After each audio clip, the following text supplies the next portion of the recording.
ምትእኻብና ቀንድን መንገዲ ሓርነት ሓሲና عاشت المرأة الإريترية.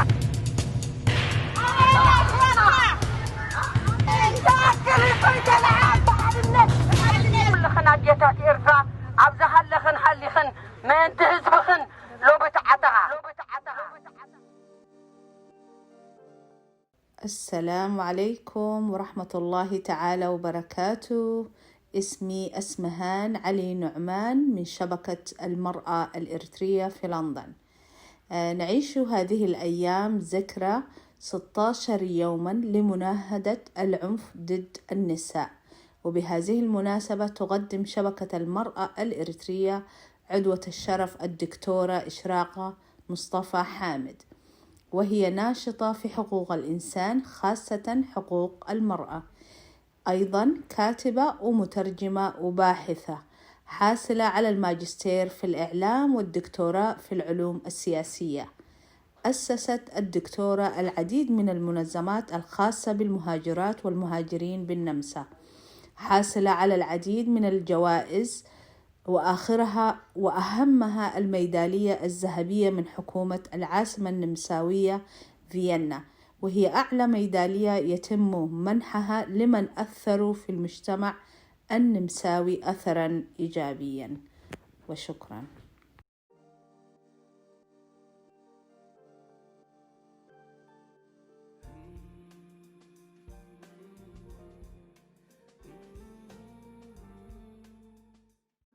مساء الخير. أنا اسمي إشراقة مصطفى حامد من السودان، عايشة في فيينا تقريبا في النمسا من 27 سنة، ناشطة في مجال حقوق المرأة وحقوق الإنسان بشكل عام. في البداية شكرا لشبكة المرأة الأريترية لتقديم الدعوة لي لأقدم رؤية أو محاضرة عن ما وراء العنف ضد النساء والفتيات بمناسبة 16 يوما لمناهضة العنف ضد النساء. وأنا بفتكر إنه مناهضة العنف ضد النساء لا تحتاج إلى 16 يوما، إنما هو ده فعل يومي لمناهضة العنف ضد النساء وضد الفتيات. تحية لكل نساء الكرة الأرضية اللي بيعانن في مناطق الحروب والصراعات المسلحة، في معسكرات اللجوء والنزوح، في مناطق الصراعات، أينما كانوا. أخص نساء القرن الأفريقي، وجميعا يعرف أنه ما يدور الآن في مناطقنا في القرن الأفريقي. وتحية خاصة للمرأة الأريترية اللي لها تجربة رائدة، وأنا شخصياً تعلمت الكثير من صبر النساء الأريتريات الناشطات، قوة وصمود وقدرة على العمل تحت كل الظروف. في البداية أنا حأتكلم في هذا العنوان زي ما ذكرت، ما وراء العنف ضد النساء والفتيات. هعمل تعريف للعنف، أسبابه، آثاره. فممكن إذا the next one الصفحة الثانية.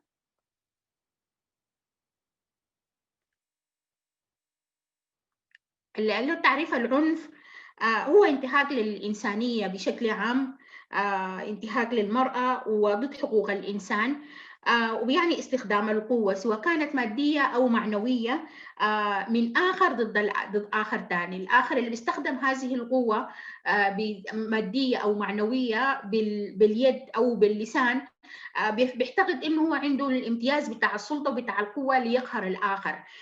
والآخر في هذه الحالة وفقا للظروف اللي بيعيشنا كثير من النساء، والأنا بعد ذلك حأتطرق لها تفصيلا، اللي هم النساء الضحايا والفتيات هم الضحايا. بيمارس فرد، اللي هي ممارسة من فرد أو من جماعة ضد أفراد آخرين بالقول أو بالفعل. له أسباب كثيرة جدا، وأنا بعدين حيجيها في the next one، إنه في أسباب اقتصادية وسياسية وثقافية اللي هي مرتبطة بالأسباب دي نفسها مرتبطة بما سميت أنا بعنف سياسي، اللي هو عنف الدولة. في كثير من الدول الموجودة في القرن الأفريقي معروف إنه هي يعني في غالبيتها دول ديكتاتورية، بالتحديد يعني في أفريقيا بشكل عام. وهنا بما إنه الحديث عن أريتريا جميعا يعرف إنه شكل النظام الموجود في أريتريا، والكان موجود برضه قبل فترة في السودان، لأنه المنطقتين الاثنين في النساء الأريتريات، وده حتطرق ليها برضه في الظرف اللي بيعيشنه في المعسكرات دي تحت اللجوء في شرق السودان، واللي هي أصلا منطقة حاليا ملتهبة وفيها صراعات. العنف السياسي لما تكون الدولة ديكتاتورية ويكون في قهر بشكل عام لكل المواطنين، وهذا يشمل النساء ويشمل الرجال، لكن العنف بيكون مزدوج ضد النساء. ليه؟ لأنه في عنف اقتصادي. العنف الاقتصادي اللي هو فيه حرمان للنساء من العمل، حرمان للنساء مش لأنهم مش عاوزات يعملن، يعني في كثير من النساء بيعملن أعمال هامشية لأنه ما في يعني كان أكسس للتعليم. فكل ما يكون التعليم يعني المرأة غير متعلمة، معتمدة اقتصاديا على زوجها أو على من في البيت، لما تتعرض لأي أزمة فهي بتكون ضحية، لأنه حتلقى نفسها وحتسأل نفسها طيب أنا حأعمل شنو إذا الآن مفروض أتطلق مثلا وأطلع من البيت، إلى أين أذهب؟ وأنا ما عندي وسيلة عمل، ما عندي مهنة في إيدي، عندي أطفال، عندي مشاكل كثيرة جدا أنا بعيشها. فشنو اللي أنا ممكن أعمله في هذه الحالة؟ دي بيرجع زي ما ذكرت للعنف اللي بيكون مرات مؤسس من الدولة، لأنه ما موفرة كل وسائل الراحة للمواطنين، لأنه الدولة نفسها هي دولة ديكتاتورية، يعني أفقرت البلدان المحددة. وهنا طبعا الآن الحديث عن أريتريا بشكل أكثر خصوصية، فبالتالي بيكون في إفقار للجميع. الوضع اللي موجود اللي هو ده فيه عنف السلطة الدكتاتورية الموجودة أدى إلى ما يسمى بالهجرة القسرية. يعني كثير من النساء هاجرن لأنه لازم كان يهاجرن. ما كانت لولا الظرف الموجود في البلد ما كان ممكن النساء يطلع، لأنه إذا أنا عندي يعني وسائل للحياة الكريمة، وسائل لانه انا اتعلم وانه ادرس واني اعيش حياه فيها كثير وتقدير لانسانيتي، ما في اي سبب يضطرني انه انا اطلع. عليه بيتعرضن النساء في رحله من البلد المنشا للبلد اللي بيكون فيه ترانزيت، للبلد اللي حيهاجرن ليه، حيكون في اشكاليات حيتعرض لها في الطريق، من عنف، من تحرش جنسي، من اغتصابات، ودي كلها موثقه موجودة. وقبل فترة أنا كنت متابعة مع شبكة المرأة الأريترية ما تعرضت له شابة صغيرة في شرق السودان من اغتصاب. فده بوضح إنه شكل الحياة الجحيمية اللي بيعيشنها النساء، بحيث إنه بيختلط اغتصاب وعنف وتحرش جنسي، وده كله بيؤدي إلى كثير من الإشكاليات. لكن بشكل أكثر خصوصية لما أجي أتكلم عن المعنفات،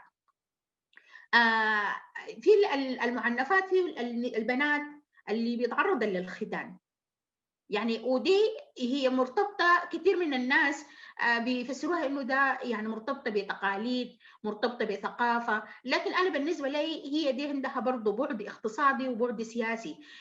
ومن المؤسف ان اللي بيدافع عن هذه العادة هنا النساء نفسهن، وده انا حتطرق لها يعني لاحقا عن ما سميته العنف ضد الذات، عنف النساء ضد النساء. تزويج البنات صغيرات السن، بنلقى برضه ممكن ما بالضروره يكون الاب فقط هو الحريص انه يزوج البنت الصغيره، ودي في انتهاك لحقها، وبما انه في انتهاك لحقها يبقى هي تعرضت لعنف مؤسسي، عنف من داخل الاسره انها هي تتزوج رغم انها هي طفله ولسه جسمها ما تكون ولا عقلها ولا وجدانها انها يتكون عشان هي تكون قابله لانها تتزوج.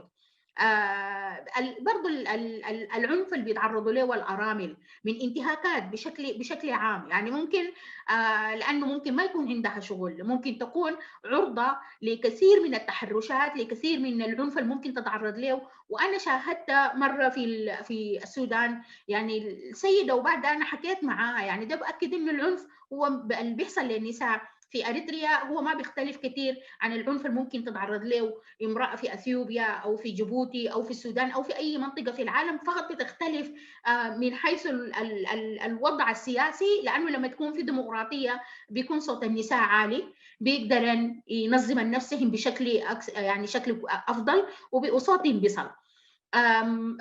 برضو العنف اللي ممكن يتعرضوا له النساء ذوي الاحتياجات الخاصه، في كثير من النساء من ذوي الاحتياجات الخاصه باللسان، يعني حتى مرات في اللغه، يعني استخدام اللغه، يعني انا بتكلم الان مثلا عن اللغه العربيه، نحن مرات بنستخدم يعني حتى لما نصف يعني وضع بتاع عجز نقول والله يعني هذه اللغه كسيحه، هذه اللغه عمياء، هذه اللغه بلا يدين، يعني اللي هي الإشارة لأنه لغة عاجزة.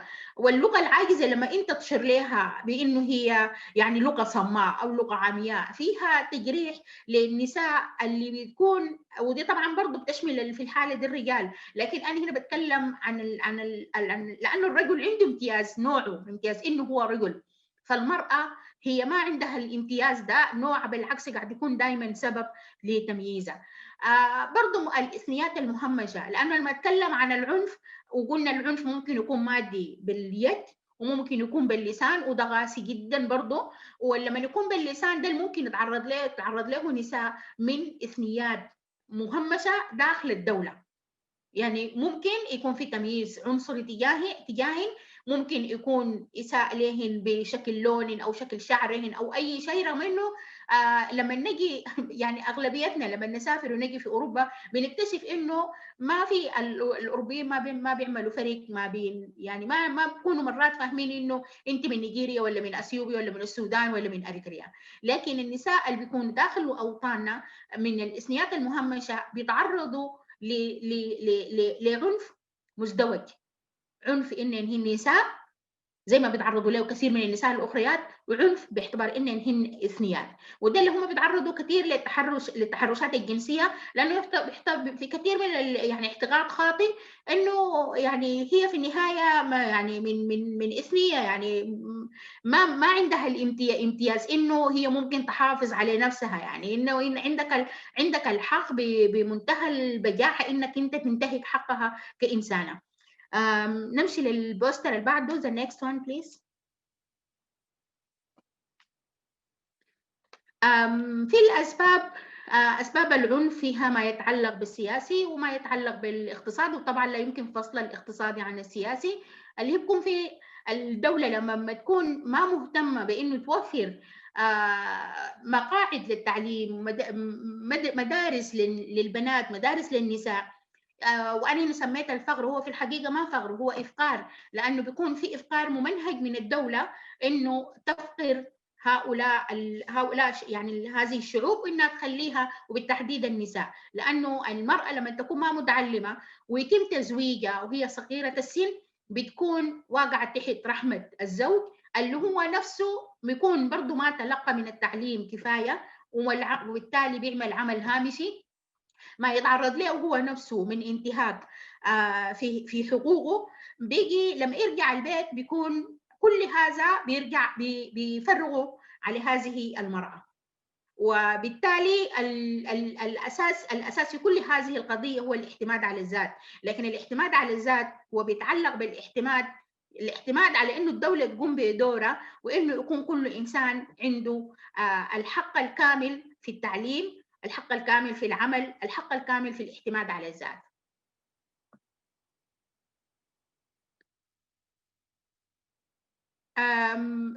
بالنسبة للعنف هو للأسف ما قاعد يتوقف يعني في بلداننا، يعني العنف بيكون حتى في مهاجرنا، يعني ولما نتابع من خلال الإحصائيات ومن خلال يعني أنا اشتغلت في المجال ده لسنين كثيرة جدا، بعرف تماما ومن خلال نشاطاتي العامة إنه النساء بيتعرضن لكثير بيتعرض لعنف كثير جدا في المهاجر. لكن الفرق إنه في المهاجر دي في امتيازات، في بيوت للحماية، في إمكانية إنه المرأة هنا تستفيد من المعلومات المتوفرة، وفي إمكانية إنها تتم مساعدتها وإنها تتخذ القرار في مواجهة العنف اللي ممكن يحصل لها. لكن ده ما بيتم بين يوم وليلة، لأنه في ثقافات كثيرة مختلفة وبالذات في مناطقنا بيفتكروا إنه يعني المرأة مفروض تتحمل لأنك عندك أطفال. يعني ممكن الوحدة زوجها يضربها ولأنه في أطفال لازم ترجع، ما عندك حل. يعني ترجعي وتعيشي في بيتك عشان انت عندك اطفال، يعني حتى لو تتعرضي للضرب تاني. لكن في اوروبا زي ما يعني ذكرت انه في امتيازات كثيره جدا في بيوت الحمايه وغيرها، في طبعا المراكز بتاعت الاستشارات. وكلنا بنعرف انه المراكز بتاعت الاستشارات يعني في اوروبا يعني ما ممكن الإنسان فينا تخطو أي خطوة عشان الخطوة دي هي تنجح فيها نجاح أو بامتياز، لابد من اللجوء إلى مراكز الاستشارات. يعني مش بس في قضايا العنف، بشكل عام في كثير من القضايا اللي بنتعرض لها في مهاجرنا بنحتاج لأنه الوحدة فينا تمشي لمركز بتاع استشارة. والكويس إنه في مراكز الاستشارات دي في نساء شغالات هناك، موظفات بيتحدثوا نفس اللغة الأم لهؤلاء النساء. من المحزن إنه مرات دي ما بتكون يعني فيها برضو ممكن يكون شيء ما سلبي بدليل إنه في نساء ما بتقدر تقول لك كل الحقيقة لأنك أنت من بلدها، لأنك أنت من ذات الثقافة، ولانه طريقه التربيه وطريقه انه ممكن انت تمشي تحكي عنها، رغم انه معروف انه في تحديدا في اوروبا وفي هذه المؤسسات انه في حمايه معلومات. يعني الموظفه اذا طلعت اي معلومه هتبقى اشكاليه كبيره جدا بالنسبه لها، قد تؤدي لفصلها من العمل. ده بيحتاج انه لهؤلاء النساء المهاجرات اللي عانن من مثلا من اريتريا تحت سطوه نظام ديكتاتوري، جو على السودان، في شرق السودان عانوا معاناه فظيعه لانه اصلا منظمه الحقوق، منظمه الهجره وكل المنظمات العامله في مجال الهجره امكانياتها محدوده جدا، وغير كده ما في اهتمام كافي لانه هؤلاء النساء يجدن الحمايه في معسكرات مفتوحه، ما في غذاء كويس، ما في ماء، لانه المنطقه نفسها هي منطقه ملتهبه بالصراعات الاثنيه والصراعات السياسيه الموجوده في المنطقه دي. ده ما بيأكد انه يعني مفوضيه شؤون اللاجئين عندها الدور المفروض تقوم به حمايه لهؤلاء النساء اللي بيتعرض منهن للاتجار بالبشر برضه. ولما يقعن في هذه الحفره يعني دي ممكن يكونوا يعايشوا فيها كل اشكال العنف بكل اشكاله، من ضرب، من اهانات باللسان، اغتصابات، ودي برضو موثقه في الاحصائيات الموجوده في التقارير الدوليه عن الانتهاكات اللي بتتم للنساء الترافيك اللي تعرضوا للاتجار بالبشر. عشان النساء يستفيدوا لما الوحدة تطلع من السودان برضه ممكن تجي على مصر، تمشي على ليبيا، وكثير نحن عارفين الظروف اللي عاشوها كثير من الافريقيات والافارقه في ليبيا في السنوات المضت بناء على التقرير اللي بثته CNN عن طريق الاعلاميه السودانيه. وبعد ما يصلوا على ايطاليا او على اوروبا ممكن طبعا يموتوا في البحر. لما نجي نتكلم يعني عن النساء دي لحد ما يصلوا هنا، عشان كده انا بقول انه الاستفاده من المعلومات دي بتحتاج هي بروسيس. يعني عشان انا اقدر اقتنع انه المعلومات دي ممكن تكون مفيده بالنسبه لي، محتاجه اول حاجه كل ما عشته انا في السنين الماضيه من خلال من ما تحركت من بلدي لحد ما وصلت اوروبا، ده محتاج لعمل يعني ومعالجات نفسيه عشان انا استوعب نفسي انه انا اللي تعرضت له ده فعلا كان عنف ممنهج. هتكلم عن نقطة وموضوع طبعا كبير جدا، يعني من الصعب انه يتغطى في الزمن الوجيز ده، لكن في نقطة أساسية أنا عاوز أتكلم عنها اللي هي عنف النساء ضد النساء، ما يعني العنف ضد الذات. العنف يعني مرات كثيرة جدا وممكن احنا نشوفها في مسيرتنا العادية في الحياة في يومنا العادي. ممكن يكون في نساء بيمارسن عنف ضد النساء، ضد نساء أخريات لأي سبب من الأسباب. هي بتفتكر إنه نفس الشيء عندها، نفس الامتيازات اللي هي نفس الامتيازات دي كانت عند رجل ممكن يكون بيمارس العنف ده ضدها، هي بتمارسه ضد الأخرى. لكن هي في حقيقة الأمر بشكل من في اللاوعي هي بتمارسه ضد نفسها. ممكن اتساءل سؤال في انه اقول لا نحن ما قاعدين نمارس عنف تجاه بعض، لكن ما وراء الوعي بالذات لما نشوف الختان، مين اللي بيدافع عن ختان البنات؟ مين اللي بيكون حريص انه البيت تتطهر حتى لو ما في البلد بتاع المهاجر دي نسافر بها نرجع بها لبلدنا ونطهرها ونجيبها هناك، لانه دي بنفتكر انه دي حمايه ليها. لعده اسباب ما في يعني وقت هنا انا الان اتطرق لها. نفس الشيء تزويج البنات صغيرات السن، يعني انه عشان نحن نحمي بناتنا لازم بناتنا ديل يتزوجن بسرعه، يعني نحميهن ويتزوجن بغض النظر انه عمرها كم، بغض النظر انه هذه البنت الطفله عندها شخصيتها، عندها احلامها، موجوده في بلد بيوفر لها كل الحقوق في انها تتعلم، في انها تشتغل، في انها تشوف طريقه. في لو نحن رجعنا عشان نلقى نحلل انه العنف بتاع النساء ده ضد النساء جاي من وين، انا ما اعرفه طبعا في الثقافه الاريتريه، في الثقافات الاريتريه الموجوده. يعني مثلا عندنا في السودان بعض الامثال الشعبيه، وانا بدات في فتره من الفترات ابحث عنها، لكن انا هقول مثل واحد، نقول لك المراه بدقوها باختها. يعني انت اذا عاوز انك تنتقم يعني من امراه او تأدبها، اضربها باختها يعني تزوج عليها، لكن الفكره نفسها في المصطلح اضربها باختها، وهذه الاختها هي توافق انه يتم ضربها باختها. يعني ده مثلا ده واحد من الامثال، والامثال دي هي اصلا ما جايه، ما سقطت من السماء، عندها اسسها اللي بترجع للاقتصاد وللسياسه عندنا في بلداننا.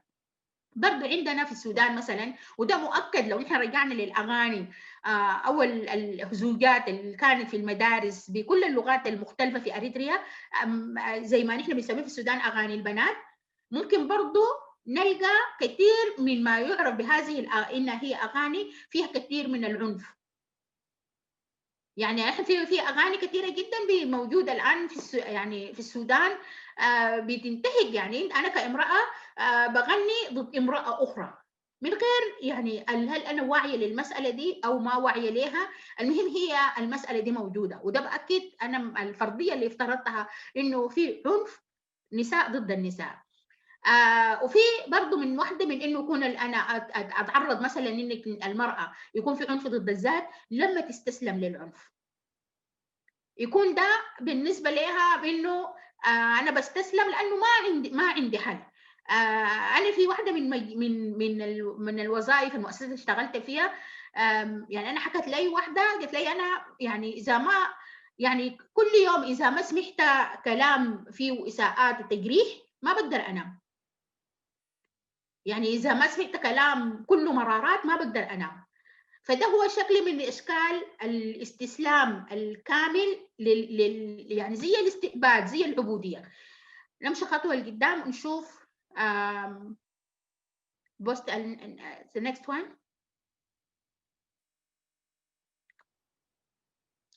انا حابه برضو اتطرق للعنف الجائحه الغير مرئيه في الوقت اللي احنا هسه الان بنعيشه منذ انفجار كوفيد 19، انه كل برضو التقارير اثبتت انه العنف بقى كتير جدا داخل العنف الاسري والعنف ضد المراه. ده ليه؟ لانه كان في الفتره قبل الكورونا الرجال اذا المراه ما شغاله هي بتلقى عندها السبيس بتاع مساحتها هي اللي بيحقق لها الامان بتاعها، حتى في الفتره اللي ممكن الرجل يكون ما شغال طلع لما يجي راجع البيت بيكون الاطفال في المدارس، لكن لما يكون الشكل البيوت الصغيره وشكل الأسرة إنه كلهم داخل البيت. الرجل ما يكون فقد وظيفته، المرأة برضو تكون فقدت وظيفتها أو ما شغالة، فبيحصل عنف. من المؤسف إنه لما نشوف في كثير من المؤسسات الأوروبية إنه قاعدين يعملوا يعني العنف في زمن الجائحة في كوفيد 19 يعني documented. فلأي مدى نحن في كنساء في القرن الأفريقي بمنظوماتنا الموجودة وثقنا لدرجة لارتفاع درجة العنف في زمن الكورونا. مش العنف كمان يعني ضد النساء، العنف ضد الأطفال. نحن نفتكر انه ممكن الاطفال عادي يعني نضربهم يعني، والبيت برضه عادي تضربها، اذا انت بتطهرها نضربها ماله يعني، ما هي احنا اصلا بنضربها عشان نأدبها يعني. معقول انا بضرب بنتي واكون مثلا ما بحبها؟ يا اخي الحب ده شنو يعني؟ لانك عشان طفلك ده يطلع سوي، البنت الصغيره دي تطلع سويه ويكون عندها دور في المجتمع، مفروض تحافظ عليها، ما تمد ايدك عليها وما تسميها كلمه مؤذيه، وما تديها احساس انه في فرق بينه وبين اخوها، لانه دي كله بتخزن في المخيخ وبيرجع في النهايه على هؤلاء النساء البنات لما يكبرن وما معروف انه الواحده ممكن تنتصر على هذه الذاكره وممكن ما تنتصر عليها وتمارسها لسه على اجيال جايه. في البوستر اللي بعده، طيب نحن لو دايرين نوقف العنف ضد النساء كيف وما هي الاستراتيجيات والآليات؟ هنا البوستر اللي بعده موضحة فيه أكتر. The next one. أيوة، طيب عشان نحن نقدر نبني استراتيجيات لمحاربة العنف، أول حاجة يعني ودي نظريا مثبتة ما يعرف في النظريات العلمية بالكريتيكال أويرنس. إذا المرأة أو البنت ما براها حست إنه في عقلها انه في حاجه ما اوكي، في حاجه انا في حياتي ما سليمه، الحاجه دي انا لازم احس يعني زي الشوك يلزعك او زي النحل يعني يلزعك انه انا في حياتي في حاجه ما اوكي.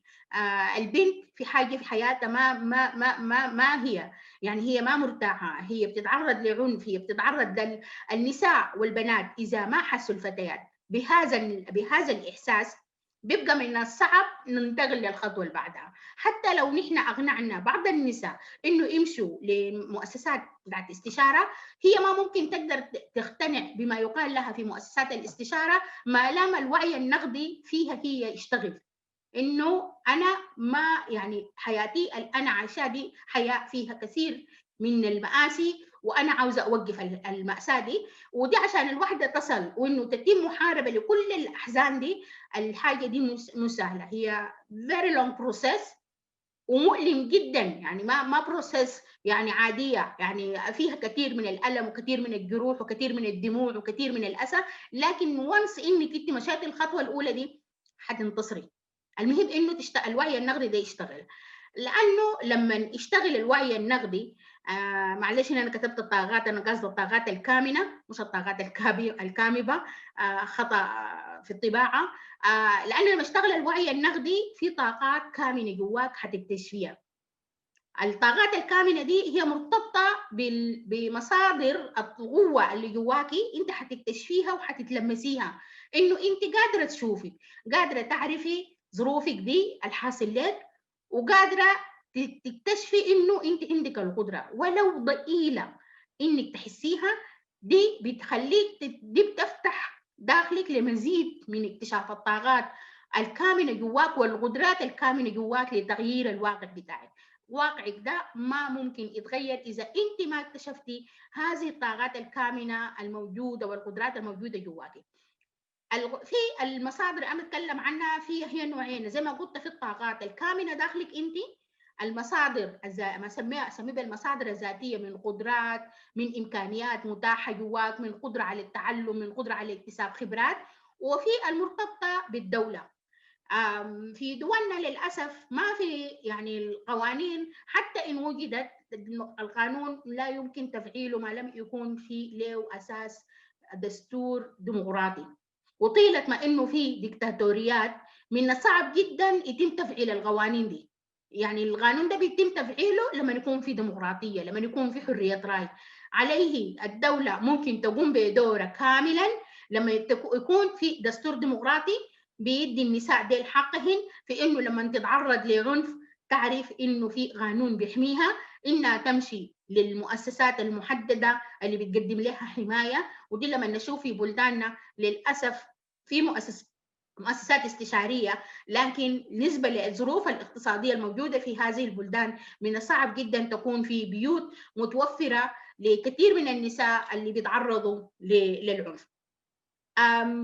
ده لما يكون في المصادر والامكانيات الموجوده في الدوله، ودي بالتحديد للنساء المهاجرات. يعني في امكانيات متاحه في بريطانيا، في امكانيات متاحه عندنا في النمسا، في كل دول الاتحاد الاوروبي في امكانيات متاحه. لكن نحن الامكانيات دي بالضروره نعي انه هي متاحه، نعرف انها هي متاحه ونقتنع انه نمشي لها، وده ما حيحصل ارجع ثاني لو ما اشتغل الوعي النقدي. ده لما نمشي بنكون عارفين من اول جلستين، جلسه استشاره، انا لما اجي راجعه بكون عارفه انه ايوه اوكي في حاجه حتتغير، في افق.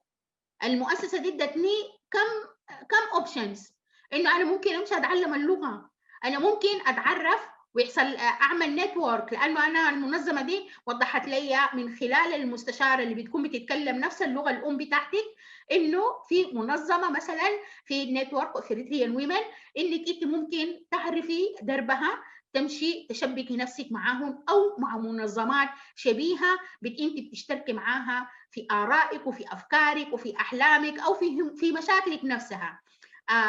ودي بالترتيح يعني لما نكون اكثر ارتباطا بالمنظمه مثلا زي النتورك افريقيان ويمن اللي هي دي عندها اللوبي بتاعها مع منظمات مثلا بريطانيه او منظمات موجوده في المانيا او منظمات موجوده في النمسا، اينما كان النساء الاريتريات ممكن يكون اللوبي ده شغال والنساء يستفيدوا من كل الامكانيات المتاحه في البلد دي. the next one.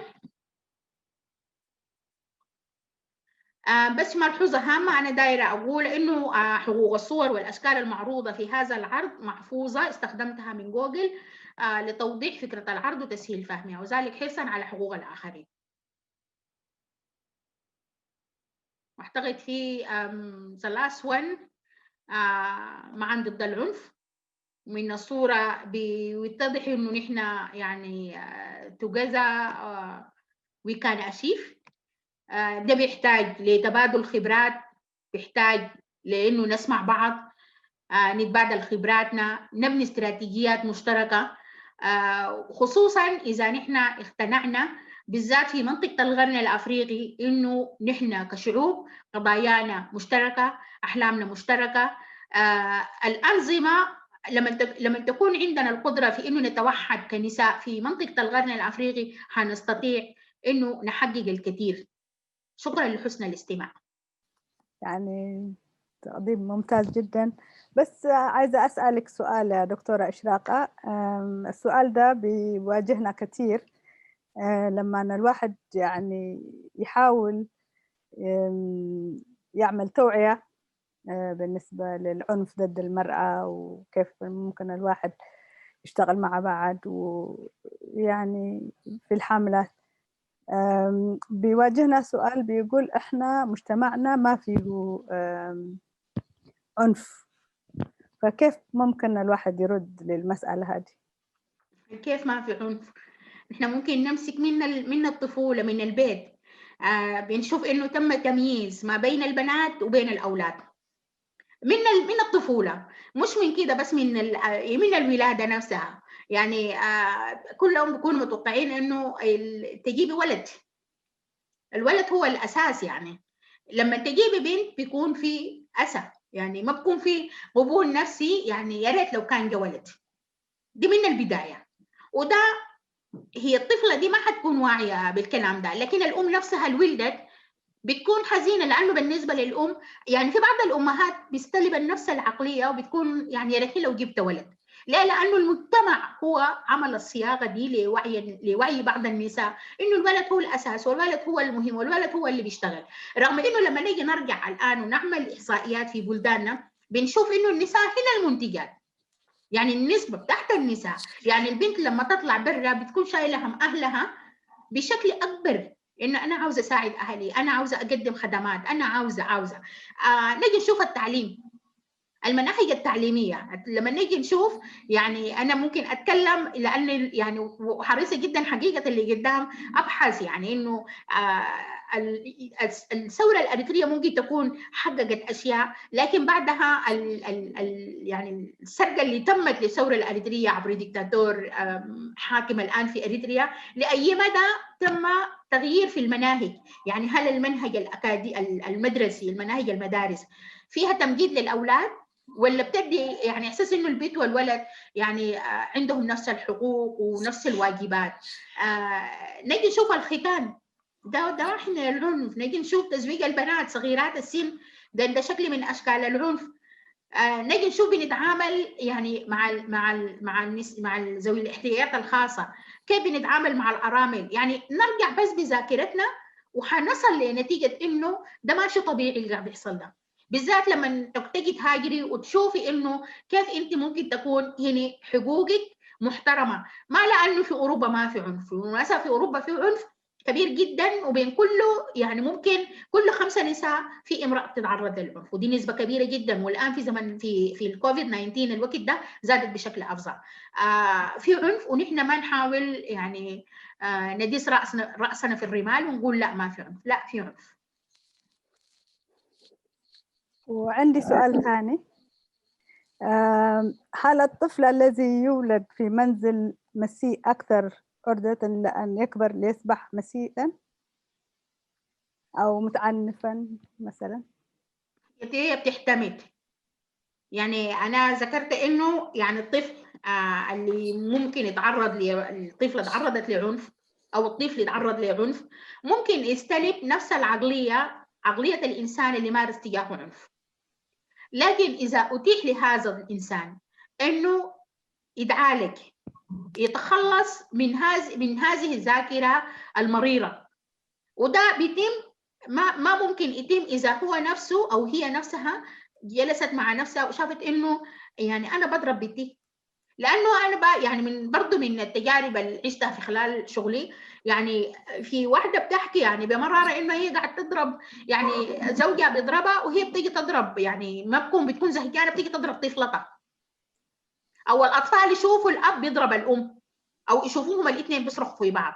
ممكن يتخلص من هذه العقلية بالعلاج، بانه يمشي او هي تمشي لمؤسسات استشاريه وتتعرض لجلسات علاج، عشان ما يعني التجربه بتاعت العنف دي تكون في شكل دائري وما نتخلص منها. جميل جميل. سؤال آخر بالنسبة لي، هل بعض المجتمعات أكثر عنفا من غيرها؟ هي دي صعبة الإجابة على هذا السؤال. ممكن بشكل افتراضي إنه الدول اللي فيها ديكتاتوريات بتتشابه في ظروف العنف الممارس تجاه المواطنين سواء كان رجال أو نساء. في أوروبا نفسها يعني في نساء بيتعرضن يوميا للعنف وللتحرش الجنسي يعني ده يعني بيشمل كل نساء الكرة الأرضية. لكن الفرق هنا في إمكانيات متاحة إنك أنت لما تتعرضي للضرب عارفة إنه في بيت حماية، في تليفون هوت لاين بتتصلي، وانا عارفه انه ممكن امشي اقول لهم انا تعرضت للعنف. ودي نفسها ما كثير من النساء انا بعرف ما بيمشوا، يعني بقول لك لا انت عندك عيال اقعدي في البيت، النفوس بتهدى، ربنا يهديكم. لكن ربنا سبحانه وتعالى نفسه قال لنا انكم انتوا انا بهديكم، لكن انتوا لازم تعملوا. يعني من غير عمل يعني ادانا القدره والعقل عشان نحن نفكر. يبقى مساله انه في دول احسن من دول، في دول احسن من دول في الخدمات اللي بتتقدم ضد العنف اللي بيمارس تجاه النساء وتجاه الفتيات. لكن بديهي طبعا لما تكون في دولة ديكتاتورية كل اللي بتقدر تعمله هو القهر بالسلاح وطرد مواطنين ومواطناتها انه يطلعوا من هذه البلد. شبه بديهي انه ما ممكن اجي اقارنها مثلا بدوله بتقدم لي انا مثلا خدمات، دوله فيها ديمقراطيه، دوله فيها قانون، وعارفه انه لما تحصل لي مشكله عارفه انه في قانون بيحميني.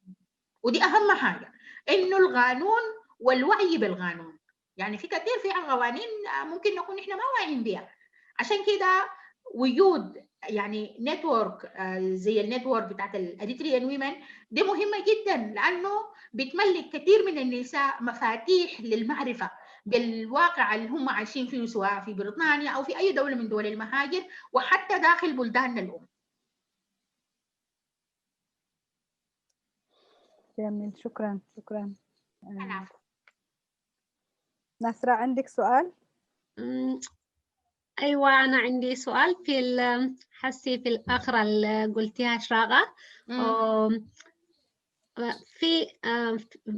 في النسوان لو في أطفال، يعني العنف كثير هو، لكن بيقولوا نصبر عشان الأطفال. كيف نقدر نوضح إنه لو نحن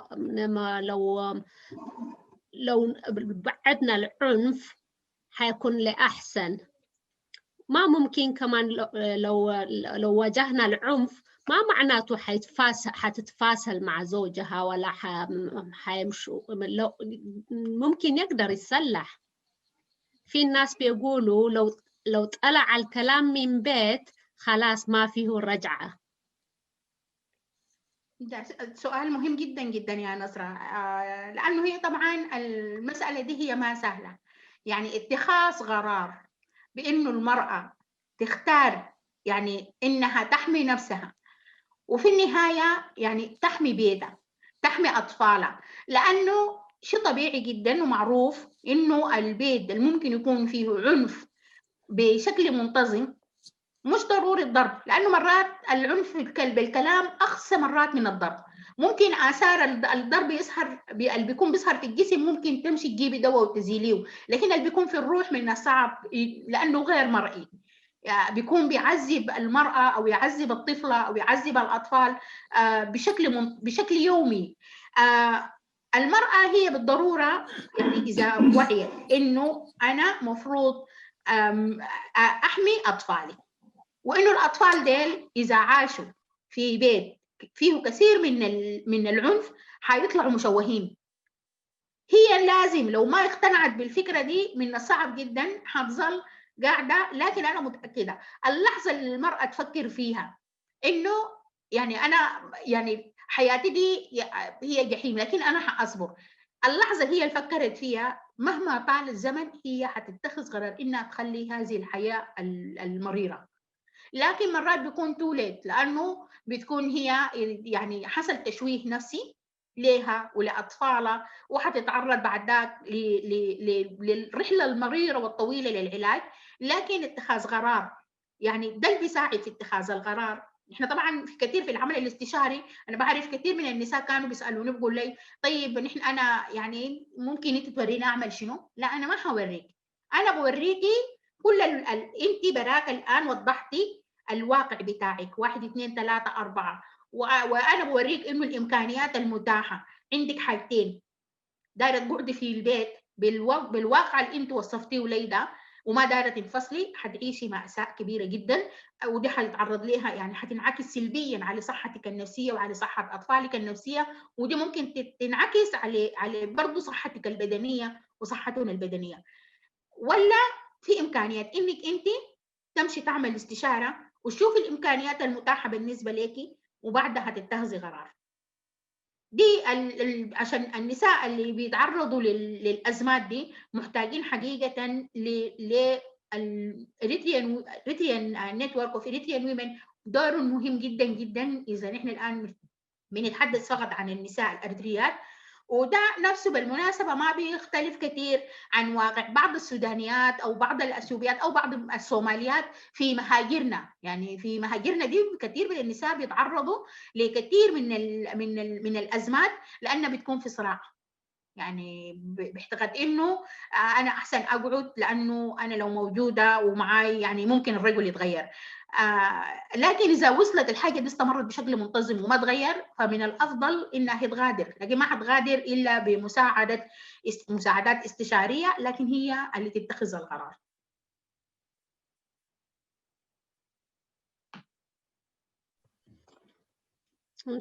شكرا لك يا إشراقة. شكرا دكتور إشراقة. شكرا. وإنهاء عنف ضد المرأة هو مسؤولية كل إنسان، ونشكرك وإحنا فخورين بك إنه أنت عضوة الشرف للنتورك أوف إريتريان ويمن، وإن شاء الله ربنا ما يحرمنا منك. الله يخليك. وأنا الأسعد إنه أنا بتشرف إنه أنا عضو شرف لهذه المنظمة العظيمة اللي بتقدم أعمال عظيمة وجليلة للنساء. شكرا. شكرا. Thank you.